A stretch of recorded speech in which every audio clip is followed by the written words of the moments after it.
Je suis présidente de l'Association française pour la recherche sur l'hydrosadénite, dont le sigle est AFRH, les gens le connaissent beaucoup plus sous ce nom-là, qui est une association qu'on a fondée il y a bientôt 15 ans maintenant et dont le but et les missions sont de regrouper les personnes atteintes de la maladie de Verneuil, d'inciter les autorités publiques, les chercheurs, les laboratoires pharmaceutiques à se pencher sur cette pathologie et donc à faire des recherches.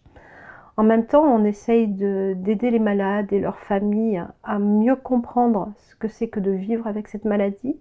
On fournit pour cela des documents, des outils qui leur permettent de mieux comprendre.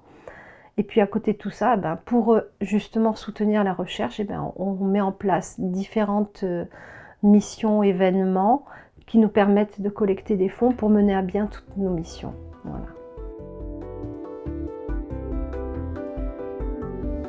Donc généralement, quand une personne est atteinte de la maladie de Verneuil, pour prendre contact avec nous, la plupart du temps, ça se fait par le biais du site internet. On a notre site internet qui donne les coordonnées donc, de nos différents délégués dans les régions, sachant que ces délégués sont très fluctuants parce que ce sont des missions qui ne sont pas toujours évidentes aussi pour nous.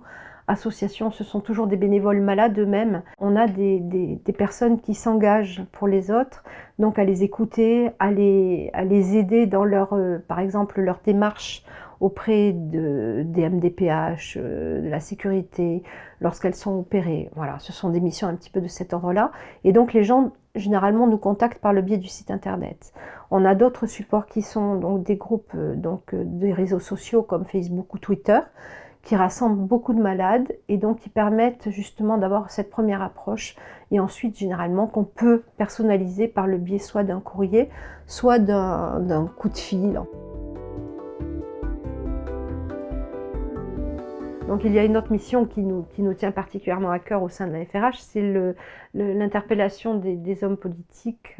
On a notamment par exemple mis en place une deuxième pétition qui est donc en ligne sur notre site et consignée déjà pas mal de personnes et dont l'objectif est un petit peu de mettre en exergue quand même les difficultés que rencontrent les malades, tant au niveau par exemple de la reconnaissance sur le plan national du handicap qu'elle entraîne, de son invalidité, voilà, parce qu'en fait il y a vraiment de grosses disproportions d'un département à l'autre. Donc voilà, il y a tout ça, la prise en charge qui est quand même encore très insuffisante dans beaucoup de domaines.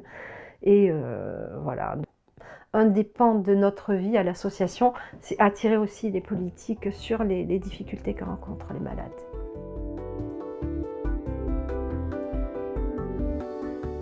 La dernière chose qui est importante pour nous aussi, c'est que la FRH s'appuie sur une équipe de médecins compétents et vraiment experts dans le domaine de la maladie de Verneuil, qui appartiennent à différents hôpitaux et dispatchés un petit peu partout en France.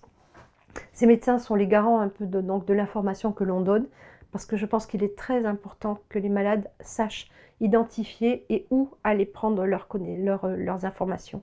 Parce que c'est vrai qu'on trouve beaucoup de choses sur Internet, certaines qui peuvent leur faire peur, certaines qui sont erronées. On peut trouver des charlatans, quelquefois même, qui essayeront de leur faire prendre des poudres de perlimpinpin, parce que quand on est dans le désespoir, on est prêt à beaucoup de choses. Et je pense que la mission de la FRH, c'est aussi d'alerter sur quelquefois certaines choses, et donc de garantir à toutes les personnes qui viendront sur notre site ou qui nous contactera, d'avoir quand même cette assurance qu'on est entouré de gens compétents et qui donc nous épaulent tout au long de nos missions.